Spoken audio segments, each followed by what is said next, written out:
कैसे हो? आज का जो हमारा टॉपिक है वो हमारा सीलिया एंड फ्लैजेला। और ये सीलिया एंड फ्लैजेला जो आपको पढ़ा रहा हूँ वो आपका बोर्ड लेवल से बहुत ऊपर है, अगर नीट लेवल के लिए है। आप सारे क्वेश्चन लेके इनसे अटेम्प्ट कर सकते हैं। अब यहाँ पर देखिए, अगर तो सीलिया की बात हो, पहली बात तो सीलिया एक छोटा स्ट्रक्चर है। सीलिया एक छोटा स्ट्रक्चर है, ये सो के ये सीलिया है। ये मेरे पास क्या है? सीलिया। अगर मैं सीलिया की बात करूं तो सीलिया मेरे पास एक सिंगल स्मॉलेस्ट यूनिट है। अगर यहां पर देखा जाए तो बहुत सारे प्रेजेंट होते हैं, बॉडी में नंबर ऑफ सीलियास ज्यादा देखने के लिए मिलते हैं। जबकि अगर फ्लैजेला की बात करी जाए तो फ्लैजेला सिर्फ मात्र हो सकता है एक भी मिले, पर नंबरिंग में कम होते हैं फ्लैजेला। फ्लैजेला का साइज काफी बड़ा होता है। अगर आपसे पूछ रहे हैं लगभग कितना वेरी करेगा, अप टू 150 माइक्रोमीटर तक का भी फ्लैजेला हो सकता है। सीलिया का साइज कितना वेरी करेगा? हमारे पास 5 से लेकर 10 माइक्रोमीटर तक का वेरी करेगा। समझ में आ गया? 5 से लेकर 10 माइक्रोमीटर तक का वेरी करेगा। अब यहां पर देखते हैं, सीलिया और फ्लैजेला मेरे पास दोनों हेयर लाइक आउटग्रोथ हैं, और इनके ऊपर जो हमेशा क्या होगी? सेल मेम्ब्रेन देखने के लिए मिलेगी। क्या मिलेगी? सेल मेम्ब्रेन देखने के लिए मिलेगी। मतलब सिंगल मेम्ब्रेन बाउंड स्ट्रक्चर है। इतना क्लियर है? मतलब हमारे पास ये कैसा हो गया? It is a single membrane bound structure. तो याद रखना कैसा होगा? Single membrane bound structure. Single membrane bound structure. अगर मैं सीलिया की बात करूं, साइज में कैसे? बहुत छोटे हैं, नंबरिंग में ज्यादा होते हैं। काम क्या है? बर्क लाइका ओल। बर्क लाइका ओल मतलब होते हैं चप्पू की तरह। हम जब नाव चलाते हैं तो नाव में बहुत सारे चप्पू एक साथ चलते हैं, एक साथ मोशन होता है। मतलब जिस डायरेक्शन में एक सीलिया जा रहा होगा उसी डायरेक्शन में दूसरा, तीसरा, सभी लगातार उसी ही डायरेक्शन में मूवमेंट करेंगे। तो सब एक साथ मूवमेंट करते हैं। इसको हम एक वर्ड से और बोलते हैं पेंडुलर मूवमेंट। क्या बोलते हैं? Pendular movement. तो ये मेरे पास क्या भी होगा? एक source of pendular movement. Bye अगर मैं फ्लैजेला की बात करूं तो कंपैरेटिवली लॉन्गर स्ट्रक्चर है, मूवमेंट करने में मेन काम आता है। पर सीलिया सिर्फ मात्र मूवमेंट करने के लिए आता है, ये स्टेटमेंट गलत है। सीलिया का काम क्या होता है? सीलिया किस को फंक्शन परफॉर्म कर रही है? मेन काम क्या है? सीलिया हो सकता है मूवमेंट कराए, हो सकता है सीलिया क्या कराए? अटैचमेंट में हेल्प करे, हो सकता है फीडिंग में भी हेल्प करे, और हो सकता है सेंसेशंस में भी हेल्प करने वाली कौन होती है? सीलिया। सीलिया के 4 फंक्शंस। बट आपको याद रखना है flagella is only helpful in locomotion. किसमें हेल्प करेगा? लोकोमोशन में हेल्प करेगा। तो फ्लैजेला सिर्फ मात्र लोकोमोशन में आएगा, जबकि सीलिया अपने को ये 4 फंक्शंस परफॉर्म करता हुआ नजर आएगा। उसके बाद अगर बात की है बैक्टीरिया में, बैक्टीरिया में फ्लैजेला होता है, but bacterial cell is a prokaryotic cell, और प्रोकैरियोट सेल के अंदर फ्लैजेला, किससे मिलकर बना होता है? फ्लैजेलिन प्रोटीन से। किससे मिलकर बना होता है? फ्लैजेलिन प्रोटीन से। किसकी बात है? इन प्रोकैरियोटिक सेल। बाइल अगर मैं यूकैरियोटिक की बात करूं, यूकैरियोट्स की बात करूं, तो ये 9+2 अरेंजमेंट ऑफ किसका? माइक्रोट्यूब्यूल्स। 9+2 अरेंजमेंट ऑफ माइक्रोट्यूब्यूल्स के मिलकर बना हुआ है यूकैरियोट्स के अंदर, जबकि प्रोकैरियोट के अंदर किसके मिलकर बना हुआ है? फ्लैजेलिन प्रोटीन से। इतना क्लियर? अब यहां पर देखिए, मैंने एक पार्ट को यहां पर जूम किया है, फ्लैजेला को, सॉरी एक सीलिया को दिखाने की कोशिश करी है। अगर यहां पर देखा जाए, इस वाले पार्ट को अगर देखा जाए, तो यहां पर मेरे पास पहली बात तो साइज बहुत छोटा है। मेन काम क्या होगा? जो लास्ट वाला पार्ट होता है जहां पर अटैचमेंट ले रही है पूरी सीलिया, इसको हम क्या बोलते हैं? बेसल बॉडी या ब्लेफेरोप्लास्ट। इसको क्या बोला जाता है? बेसल बॉडी, जो रिंग बनाई हुई है। बेसल बॉडी या ब्लेफेरोप्लास्ट। क्वेश्चन आया हुआ है, ब्लेफेरोप्लास्ट क्या होता है? सीलिया का बेसल पार्ट है। सीलिया का बेस वाला पार्ट ब्लेफेरोप्लास्ट होगा। सीलिया के अंदर बहुत सारी एक अंदर की तरफ बहुत सारे ट्यूब्यूल्स जा रहे होंगे, which is a 9+2 अरेंजमेंट होगा। आगे देखने वाले 9+2 किस प्रकार से अरेंजमेंट मिलेगा। उसके बाद मेरे पास अंदर की तरफ इस पूरे पार्ट को मैंने क्या बोला? It is a ciliary part. ये क्या है मेरे पास? Ciliary part. और यहां से कुछ क्या निकलते हैं, हेयर लाइक स्ट्रक्चर निकलते हैं जो सपोर्ट जकड़ने का काम करते हैं, जकड़ के रखने का काम करते हैं, which is known as a rootlet. ये मेरे पास पूरा स्ट्रक्चर एक सीलिया का, मतलब सीलिया में अंदर की तरफ रूट लेट हो गए, बाहर की तरफ माइक्रोट्यूब्यूल्स मिल गए और ऊपर की तरफ एक मेम्ब्रेन मिल जाएगी which is single membrane bound known as, क्या हो जाएगा मेरे पास, सीलिया और फ्लैजेला। याद रखना है सीलिया मूवमेंट एक साथ शो करते हैं, फ्लैजेला मूवमेंट इंडिपेंडेंटली शो करता है। फ्लैजेला की मूवमेंट को अंडुलेटिंग मूवमेंट कहते हैं, एक इस तरीके से मूवमेंट शो करेगा, जबकि सीलिया जहां एक जा रहा है वहां पर सारे सीलिया मूवमेंट करेंगे। बताओ भाई यहां तक कोई दिक्कत है पॉइंट में? इतना पॉइंट समझ नहीं आया?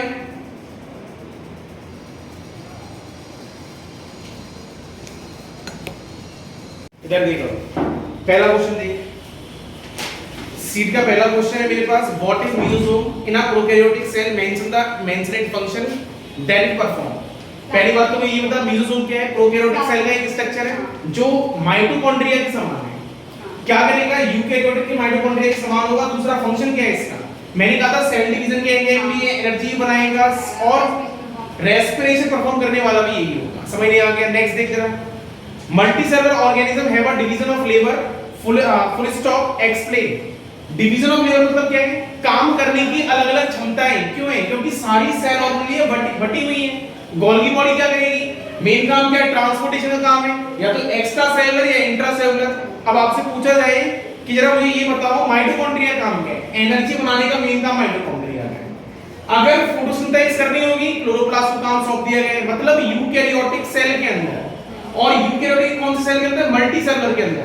मल्टी सेलुलर के अंदर हर एक सेल की काम करने की क्षमता अलग-अलग है। नेफ्रॉन होगा वो क्या करेगा? नेफ्रॉन होगा वो काम क्या करेगा? फिल्ट्रेट करने का काम करेगा। अगर हेपेटिक सेल है वो क्या काम करेंगे? बाइल जूस बनाने का काम करेंगे। स्टोमक के सेल से क्या काम करेंगे? गैस्ट्रिक जूस रिलीज करने का काम करेंगे। समझ में आया? हर एक सेल की अलग-अलग फंक्शंस हैं। Next, what is the function of polysome? Polysome क्या था? एमआरएनए। पॉलीसोम याद कर, ये मेरे पास क्या था? आरएनए। इस आरएनए के बीच में यहां पर क्या था? सॉरी, ये मेरे पास क्या है? राइबोसोम। ये क्या लगा हुआ है? एमआरएनए। बहुत सारे राइबोसोम लगे, क्या करवाएगा? ट्रांसलेशन। ट्रांसलेशन में हेल्प होगा, इससे क्या बनेगी? प्रोटीन बनेगी। और इस स्ट्रक्चर को क्या बोला था? पॉलीसोम। याद आ रहा था? यहां पे बोला कोई डाउट है? अच्छा, अब आपसे नेक्स्ट फोर्थ क्वेश्चन है, difference between the rough and the बाकी reticulum and smooth end of the reticulum. Rough मतलब रफ पे याद कर, मैंने कहा था राइबोसोम प्रेजेंट होंगे, प्रोटीन सिंथेसिस होगी। अगर मैं बात कर रहा हूं स्मूथ की, तो लिपिड बनाएगा, कोलेस्ट्रॉल बनाएगा और स्टेरॉयडल हार्मोन जितने भी होगा वो सब काम करेगा। याद कर, एसीआर एक और काम कर रही थी डिटॉक्सिफिकेशन, आरईआर एक और काम कर रही थी, एंजाइम्स बना रही थी, और RER associated with Golgi body to form lysosome. याद आ रहा था? कोई डाउट नहीं आता पॉइंट्स में? अगला क्वेश्चन देख जरा, why the phospholipid molecule is known as amphipathic molecule? Underline कर ले, 5 स्टार लगा ले क्वेश्चन। ऊपर रह गया। अच्छा, पहले से इस वाला देख लेते हैं। क्वेश्चन नंबर 6 देख, और इसको स्टार में आप नोट कर ले। हर बार क्वेश्चन आता है, और एम्फीपैथिक मतलब क्या होता है ये समझ। मुझे ये बता, मैंने फॉस्फोलिपिड का मॉलिक्यूल का स्ट्रक्चर ये बनाया था मैं, ये वाला पार्ट क्या पोलर पार्ट था? हाइड्रोफोबिक था या हाइड्रोफिलिक था? हाइड्रोफिलिक था ये वाला पार्ट, और ऊपर नीचे वाला नॉन पोलर था, हाइड्रोफोबिक था। ये हाइड्रोफोबिक था। मुझे ये बता, दो पार्ट है कि नहीं है? Hydrophobic hydrophilic is known as amphipathic molecule of phospholipid. Structure बनाना पड़ेगा। याद कर, ग्लिसरॉल को मैंने मिलाया था किसके साथ? ग्लाइसरॉल को मैंने मैच किया था किसके साथ? 2 फैटी एसिड और 1 फॉस्फेट के साथ। याद आ रहा है? वो पूरा स्ट्रक्चर बना के दिखाना पड़ेगा और प्रूव करना पड़ेगा कि हाइड्रोफिलिक है हाइड्रोफोबिक है, और दोनों पार्ट होंगे is known as amphipathic. Next question देख जरा, define the complete fluid mosaic model. Complete fluid model में पहली बार देने वाले कौन थे? Nicolson Singer. कब दिया था? 1972 में। Most accepted model of plasma membrane. याद आ रहा है? Most accepted model of plasma membrane. अब आपसे अगर कोई ये बोले कि फ्लूइड मोजाइक मॉडल में क्या क्या चीजें थी? अरे ऊपर प्रोटीन थी, टनल प्रोटीन भी थी, ट्रांस मेम्ब्रेन भी था, स्पेक्टिन भी थी। याद आ रही है? ऊपर फॉस्फोलिपिड लगी थी, बीच में कोलेस्ट्रॉल लगा था। कोलेस्ट्रॉल और phospholipid both are together to form a quasi fluid like structure which is a provide a fluidity।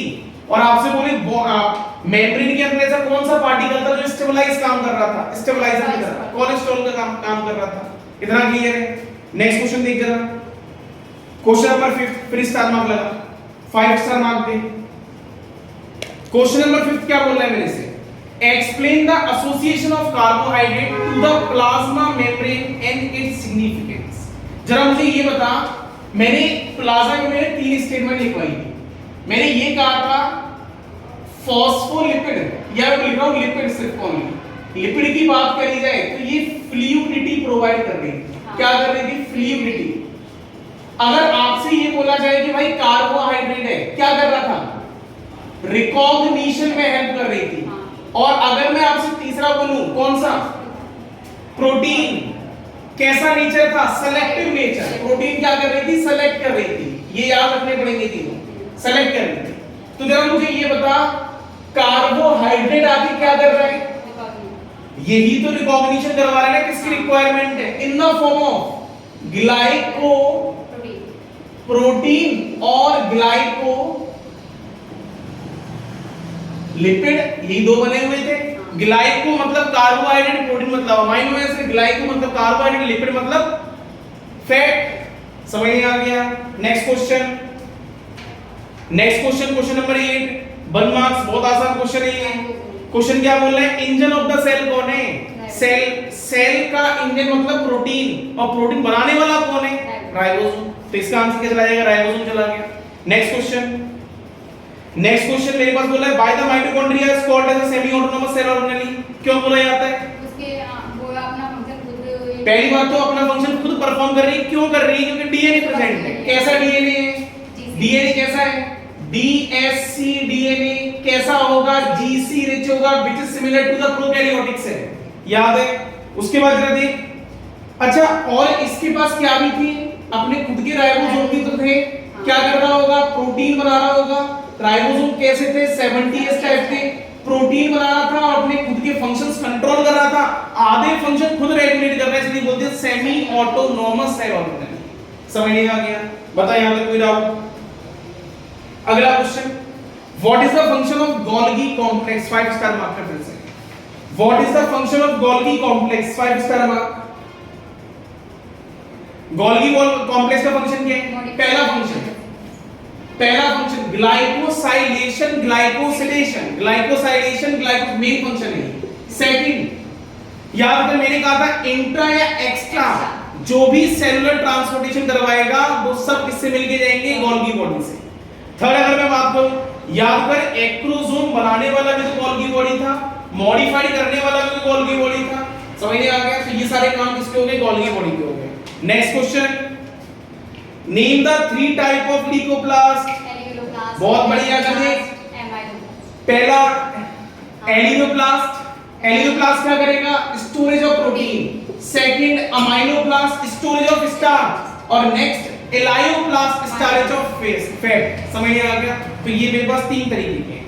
उसके बाद नेक्स्ट देख, what is GERL association? Golgi body endoplasmic association मतलब क्या होता है?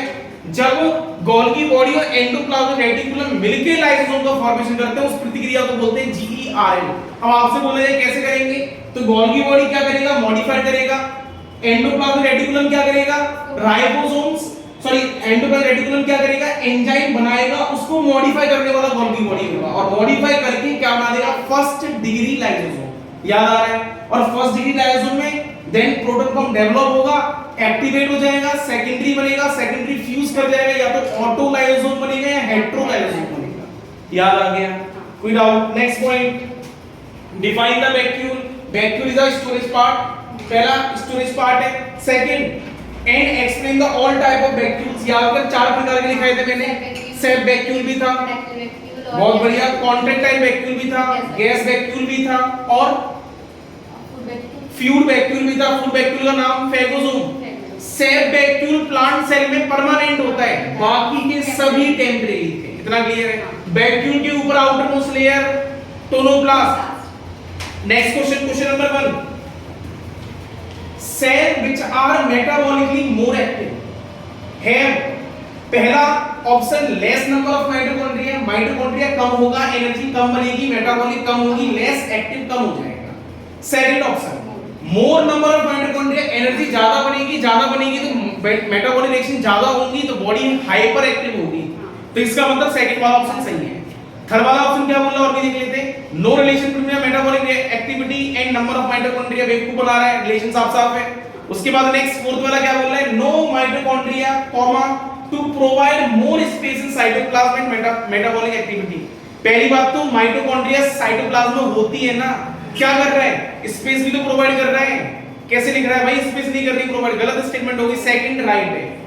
अगला question number second, carbohydrate are present in the plasmalemma, plasmalemma मतलब plasma membrane, carbohydrate present होता है प्लाज्मा मेम्ब्रेन में in the form of glycoprotein, in the form of glycoprotein लिखा था, glycoprotein. Next question, question number third, the smooth endoplasmic reticulum is generally made up of, generally किससे मिलते हैं, tubule, और वो किससे मिलते हैं, आरईआर, सिस्टर्नी, बहुत बढ़िया।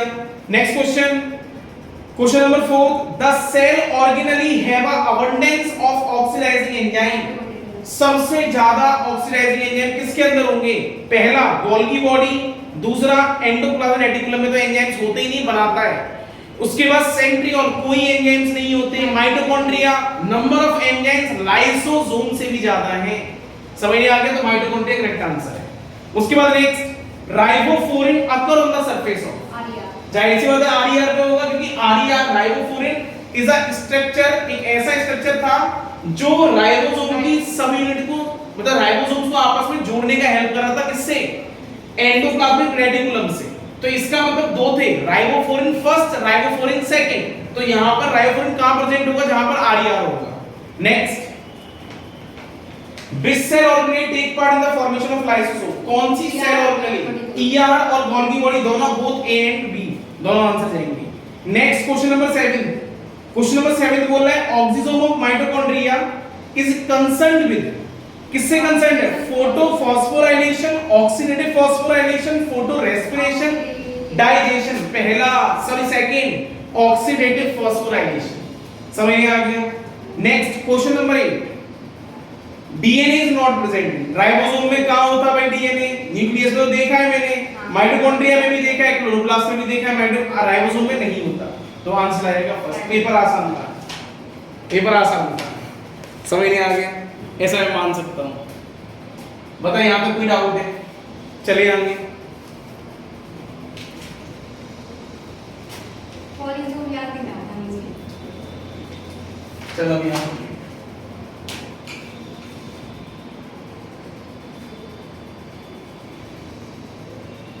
सबसे पहला पॉइंट, सबसे पहला पॉइंट ये बता, सीलिया और फ्लैजेला के अंदर डिफरेंस था। मैंने ये बोला था सीलिया छोटा होता है, फ्लैजेला बड़ा होता है। सीलिया का मूवमेंट पेंडुलर मूवमेंट है, मैंने कहा था एक जैसा चलेगा सभी उसी डायरेक्शन में चलेंगे। सीलिया का मेन काम अटैचमेंट भी हो सकता है, मूवमेंट में भी हेल्प कर सकता है, और क्या भी कर रहा हो, किसी को डायरेक्शन बताने में भी हेल्प सीलिया कर सकता है। इतना क्लियर।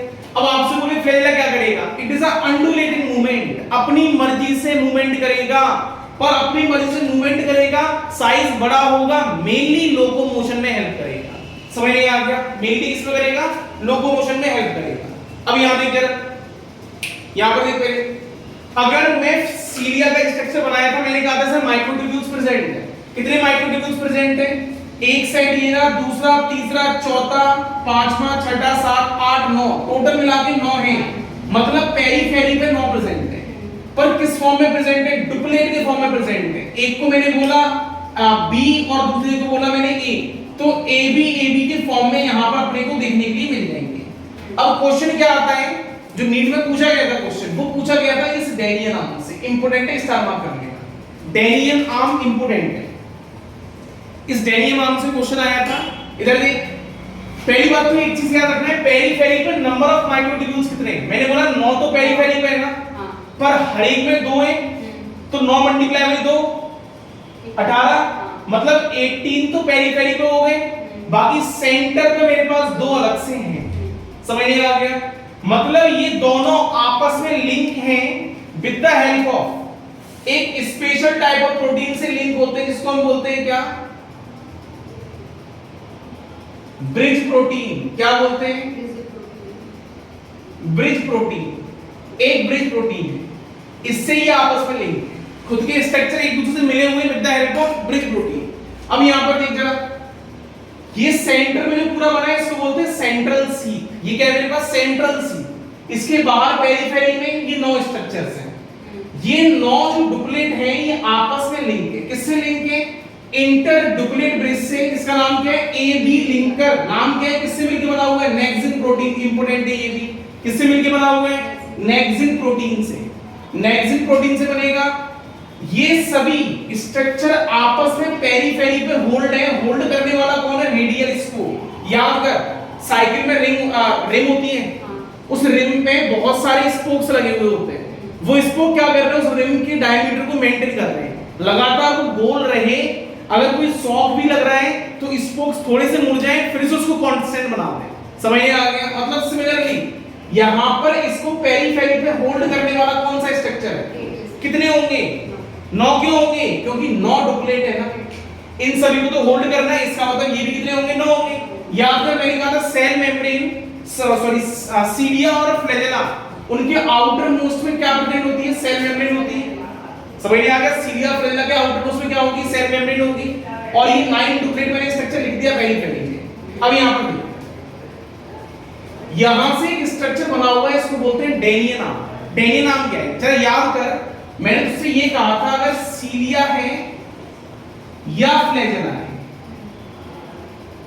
ये दोनों वो स्ट्रक्चर हैं जो कहीं ना कहीं मूवमेंट कराने के लिए हेल्प, मूवमेंट कराने के लिए हेल्प। अगर मूवमेंट करा रहे हैं, जरा मुझे ये बता, एनर्जी चाहिए होगी कि नहीं चाहिए होगी। मैं बोल रहा हूं साइटोप्लाज्म में लगातार अनडुलेटिंग मूवमेंट हो रहा है, क्या इसके लिए लगातार एनर्जी चाहिए होगी कि नहीं चाहिए होगी। अगर एनर्जी चाहिए होगी, कौन बना रहा होगा, माइटोकॉन्ड्रिया। कौन बना रहा है, mitochondria, in the form of ATP. किसके फॉर्म में बना रहा है, एटीपी। ये तो एनर्जी स्टोर हो गई ना, मुझे एनर्जी चाहिए तो ये एनर्जी तोड़नी पड़ेगी। कौन तोड़ेगा इसको, एडीपी प्लस आईपी के अंदर तोड़ने वाला स्ट्रक्चर कौन है, डेनियन आर्म। क्या करेगा, तोड़ देगा। और जैसे ही तोड़ेगा तो एक यहां से आईपी मतलब होता है मोनोफॉस्फेट, मतलब क्या होता है, मोनोफॉस्फेट। यहां से एक फॉस्फेट हट गया, जैसे ही बॉन्ड टूटा एनर्जी रिलीज हुई होगी, उस एनर्जी को यूटिलाइज कर लेंगे। समझ में आ गया, मतलब यहां पर क्या होता है, एटीपीएज की एक्टिविटी प्रेजेंट होती है। तो याद रखना है, डेनियन आर्म माइक्रोट्यूब्यूल्स के अंदर एटीपीएज की एक्टिविटी है, जो क्या करेगा, एटीपी को तोड़ेगा एडीपी प्लस आईपी के अंदर, और जो भी एनर्जी रिलीज होगी उसको यूटिलाइज कर लिया जाएगा। अब आपसे बोला जाए ये स्ट्रक्चर आपका किसके समान है, तो हमारी बॉडी में muscles contraction, during the muscles contraction, muscles contraction के दौरान मुझे किसी मसल्स को कॉन्ट्रैक्ट कराना है, ऊपर अपलिफ्ट कराना है, तो मैंने ये ऊपर अपलिफ्ट कराया, इसके लिए एनर्जी चाहिए होगी। एनर्जी देने वाला कौन है, माइटोकॉन्ड्रिया। पर उस एनर्जी के बॉन्ड को तोड़ने वाला कौन है, मायोसिन प्रोटीन। कौन होती है, मायोसिन। मतलब मेरे मसल्स में स्पेशल प्रोटीन है मायोसिन, उसके समान सेम फंक्शन परफॉर्म कर रहा है। इतना क्लियर है, मतलब डेनियन आर्म और मायोसिन आर्म या myosin protein both are similar structures. याद रखना है, दोनों स्ट्रक्चर में लगभग या फंक्शंस में लगभग सिमिलर होते हैं। एनर्जी रिलीज करने का काम करते हैं, एटीपीएज एक्टिविटी होती है। समझ में आ गया, इसी से सीलिया और फ्लैजेलर मूवमेंट होने का काम होगा। अब क्वेश्चन क्या आएगा, इन सीलिया और फ्लैजेला नंबर ऑफ माइक्रोट्यूब्यूल्स कितने हैं, 9 ऊपर है, 9 मल्टीप्लाई में 2 18, सेंटर में 2 है, प्लस 2, नंबर ऑफ माइक्रोट्यूब्यूल्स कितने हैं, 20। अरेंजमेंट किस फॉर्म में है, 9 तो पेरिफेरी पे और 2 सेंटर पे। समझ में आ गया।